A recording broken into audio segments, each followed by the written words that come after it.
Welcome to the Have Mandolin Will Travel podcast. This is the Lorem Ipsum Christmas EP, Part 3, The 12 Tyrannosaurs of Christmas. This is a look at the conception, writing, and paleontology of my traditional/original hybrid, The 12 Tyrannosaurs of Christmas, written for my Lorem Ipsum Christmas EP, which released on November 29, 2025. For a discussion of my Christmas EP in general, check out Part 1 of this series. And for a look at the writing of my original song, Maybe Next Year, Christmas 1914, check out Part 2. Part 1. Conception and exceedingly important paleontological background. At the end of last year, I learned from one of Clint's Reptile's fantastic videos that there were 13 genera of Tyrannosaurs, the dinosaur clade that includes T.rex. As of now, there's 13. There's some different organizing schemes that have slightly different numbers. Also, technically, it's the 12 Tyrannosaurids of Christmas. Tyrannosaurs is a much larger group of much more distant relatives, but probably any tyrannosaur you can think of is a tyrannosaurid. Edit from future me. Just yesterday, I saw a paper came out that claimed Nanotyrannus was a valid genera of Tyrannosaurid, and not just a juvenile T.rex. So, maybe there's 14 now. Dinosaurs are usually commonly known by their genera. Genera is the plural of genus. For example, Stegosaurus is actually a genus with currently 3 different species, Stenops, Ungulatus, and Sulcatus. Ditto for Triceratops, which is a genus name with 2 different species, Horridus and Prorsus. Most people would not be able to tell the subspecies apart. Tyrannosaurus rex is actually the exception because Tyrannosaurus is the genus and Rex is the species, and everybody knows both. Also, the correct abbreviation is T.rex with a lowercase r, not T-rex or T.rex with a capital R. I had already been kicking around the idea of writing a dinosaur-related song for my son, so once I decided to do a Christmas EP, doing a modified version of the 12 Days of Christmas using the Tyrannosaurs felt like a no-brainer, even though it meant I had to leave one genus out. Sorry, Gorgosaurus. You're really closely related to Albertosaurus, and though you have the far better name, my son really likes Albertosaurus. Almost all the Tyrannosaurs have awesome names, and if it were totally up to me, I would pick Dreadful Lizard over Alberta Lizard every time. I also wanted to include Mary Anning, a famous English fossil hunter from the early 19th century who was not given her due by her male contemporaries. Alas, Anning never found nor even heard of a tyrannosaur, as the first tyrannosaur wasn't found and described until about 15 years after her death, and the rocks she explored were Jurassic-era marine deposits. She discovered the first ichthyosaur at age 12, the first complete plesiosaur, and the pterosaur Dimorphodon. Also, I thought it would be cute to include a cycad rather than a pear tree, as cycads are the most iconic Mesozoic plant, and pear trees probably weren't a thing until after dinosaurs went extinct. So day 1 ended up as, on the first day of Christmas, Mary Anning said she had an Alioramus and a cycad. Part 2. Lyrics. In addition to being by far my favorite group of dinosaurs, Tyrannosaurids have the advantage for the lyricist that they have a lot of variation in their name endings. This gives a lot more flexibility in where I can put them in a song. It isn't just a string of 12 dinosaurs that all end in saurus. The 12 I used were, in descending order, T.rex, the tyrant lizard king, Tarbosaurus, alarming lizard, Zuchen tyrannus, the Zuchen tyrant, Albertosaurus, Alberta lizard, Thanatothyristes, the death harvester, Daspletosaurus, the frightful lizard, Teratophonius, the monstrous murderer, Lithranax, the gore king, Nanuqsaurus, polar bear lizard, Dynamoterror, the powerful terror, Chenjosaurus, the Chenjo lizard, and Alioramus, different branch. There's a lot of syllables there. I was concerned. Lyrically, there were 2 things I was trying to do. 1, not have 2 saurus-ending names in a row, and 2, try to go in vaguely ascending size as the song progresses. Hence, Alioramus, probably the smallest tyrannosaurid, is at day 1, and T.rex, the largest terrestrial predator yet discovered, is at day 12. Aside, Jurassic World Dominion is wrong. Size estimates for T.rex have been adjusted up fairly recently, and the 2 largest theropods ever discovered, Goliath and Cope, were both T.rexes. Even with quite conservative estimates of Goliath's mass, it easily clears 12 tons, which is just mind-bogglingly big. Cope is smaller but still gigantic, and the current 3rd place as of the time of this writing is a Meraxes, a carcharodontid theropod related to Giganotosaurus, whose mass has been estimated from just a jaw fragment, which is not a great way to confidently estimate mass. Don't get me wrong, Carcharodontosaurids like Meraxes, Giganotosaurus, and Carcharodontosaurus were awesome, really big, and overlapped in size with T.rex, but at the moment T.rex is bigger. Keeping the saurus-ending names separated was non-negotiable for flow reasons, so I couldn't always keep the size scaling consistent. Thanatothyristes, Lithranax, and Teratophonius were smaller than their place in the song would suggest, and Dynamoterror was bigger. This is complicated by the fact that for the above named and also Nanuqsaurus, size estimates are a little varied since we haven't found too much of any of them. By comparison, there are around 30 complete-ish adult T.rexes and a lot more fragmentary ones, making it one of the better attested dinosaurs in the fossil record. Part 3. Arrangement. Since this is a cumulative song, I tried to either add an element or escalate an existing element on each day by adding an instrument or playing more complex rhythms. So the bass doesn't come in till day 2 and starts out playing single notes, then in later days starts to do a walking figure during the countdowns. The guitar starts out with whole notes on day 3, then strums more complicated rhythms as the song progresses, etc. I also envisioned a lot of drum layers from hand percussion to a full kit, which would really help escalate and add to the insanity. There was only one person I had in mind for this task, BMO's own Justin Braun. I started with the melody first, putting it into my notation software in a key that was easy to sing, and then started building the song. In doing this, I found out that the song switches time signatures a lot. Most of the countdown parts, e.g., 4 Nanuqsaurus, 3 Dynamo Terrors, are in 3/4, while the rest is 4/4. This caught me off guard and added a complication to the Pro Tools session setup. I wanted the mandola to be the main instrument because I really like playing it, and it has a different, darker sound than the mandolin. I thought it would be a good and unexpected instrument, at least compared to a guitar, to build the song around. I ended up adding 2 mandolins, a mandocello, microbass, and guitar. The microbass is a ukulele-style instrument made by Goldtone in Titusville, Florida, that has big rubbery strings that somehow make it sound a lot like an upright bass. I knew the drums would be doing a lot of stuff, and the vocals were going to be lunacy, so I kept the arrangement relatively simple so as not to distract or overwhelm the listener. I also decided to progressively speed the song up, both to build momentum and to make it easier to sing.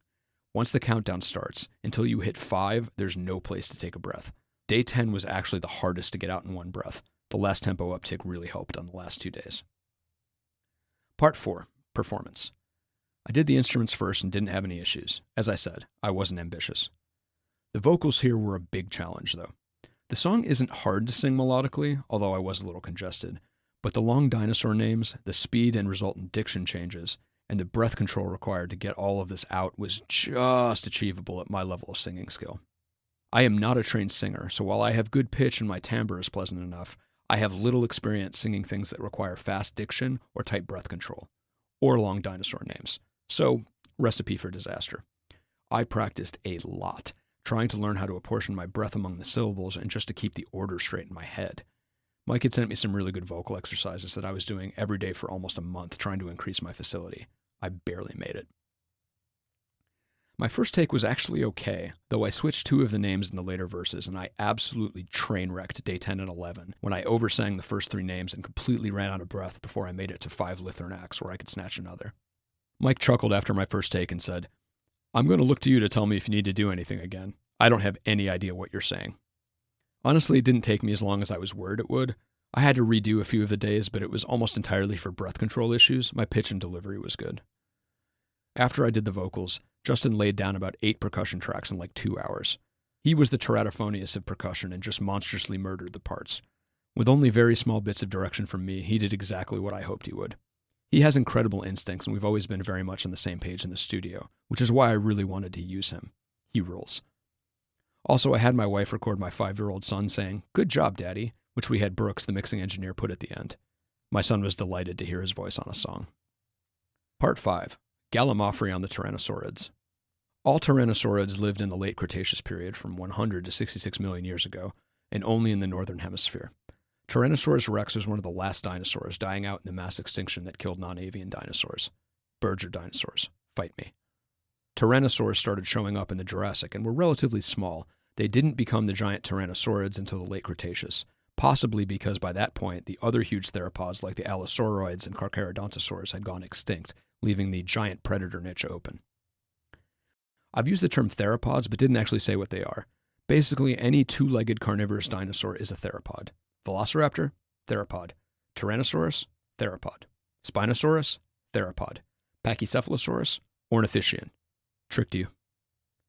Tyrannosaurs were adapted for crazy strong bite forces and had bone-crushing teeth rather than flesh-slicing teeth. T.rex teeth have been described as lethal bananas. Tyrannosaurs have unique features that strengthen their skulls and dissipate the intense bite forces. Tyrannosaurus rex, the tyrant lizard king. They knocked it out of the fucking park with this name. I'm really glad they were right and didn't give the name to, like, Megalosaurus, which is one of the first dinosaurs described, and while big by modern reptile standards, is not big compared to megatheropods. T.rex lived 68 to 66 million years ago in western North America and had the largest geographical range of any tyrannosaurid. This animal had possibly the strongest bite force of any terrestrial animal. Car crushers flattened cars with 2 tons of pressure, and T.rex could likely apply at least 4 times this force. T.rex is my favorite animal ever. Tarbosaurus, the alarming lizard. This one lived in Asia about 70 million years ago, a little before T.rex, and is thought to have been a desert-dwelling predator. It's in second place in the Tyrannosaurid size chart, but has the shortest arms relative to body size of any Tyrannosaurid. Also, I think its name is really funny. Alarming is a hell of an understatement for a 30-plus foot, 6-ton theropod. Zucchentyrannus, the Zukang tyrant. This is also from Asia from about 73 million years ago. I generally hate place-name dinosaurs, but at least this one is the Zukang tyrant rather than lizard. They've only found parts of the skull, but it looks to be rather similar in size and appearance to Tarbosaurus. Albertosaurus, the Alberta lizard. Albertosaurus lived in, shock, Alberta, Canada around 71 million years ago. This name absolutely sucks, easily the worst Tyrannosaurid name. Albertosaurus and the closely related Gorgosaurus were much more lightly built than other Tyrannosaurids, and were probably considerably faster than their tank cousins. Thanatothyristes, the Death Harvester. Probably the most badass name of any dinosaur. It was found in Alberta from rocks about 80 million years old. It's thought to be closely related to Daspletosaurus, though smaller. The specimens found weren't fully grown, so the actual adult size is a little unclear. Daspletosaurus, the frightful lizard.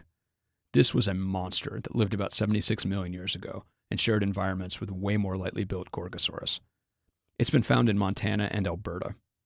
The thought is the 2 dinosaurs avoided competition with each other by specializing in different prey, called niche differentiation. Daspletosaurus was a tank, Gorgosaurus was a sports car. Daspletosaurus had the longest arms relative to body length of any Tyrannosaurid. Still small. Teratophonius, the monstrous murderer. Another good name, and pretty intimidating for a not huge dinosaur. Would still absolutely fuck a person up, though. They lived in Utah about 76 million years ago. Like Albertosaurus and Daspletosaurus, some were found in congregations with others of the same species, meaning they may have hung out in groups. Gulp. Lithrinax, the Gore King. Seriously, people naming tyrannosaurs are crushing it. It's known from one specimen found in Utah and lived about 81 million years ago.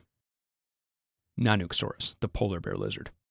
This was discovered in Alaska, which while not as cold as it is today, still got pretty cold in the winter, far colder than any extant reptile could live in.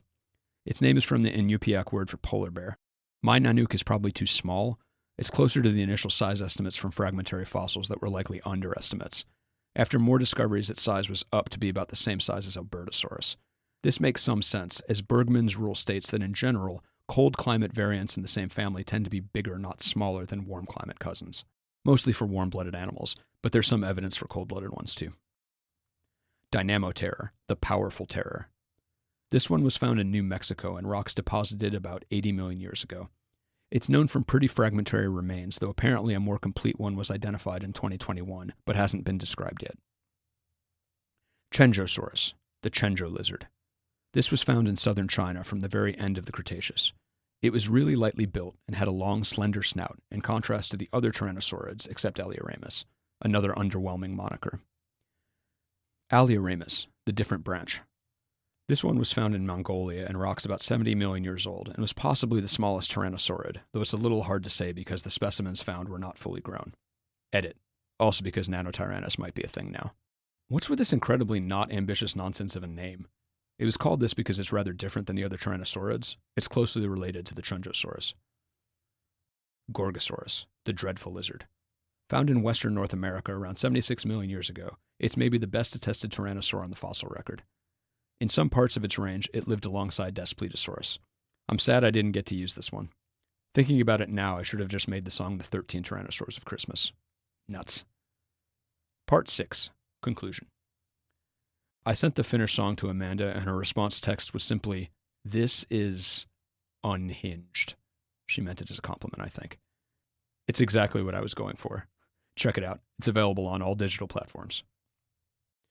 This has been the Half Mandolin Will Travel podcast. I'm Matt Giuliano, and I hope you've enjoyed this piece. Check out halfmandolinwilltravel.com for a closer look at some of my other projects. Cheers and happy listening.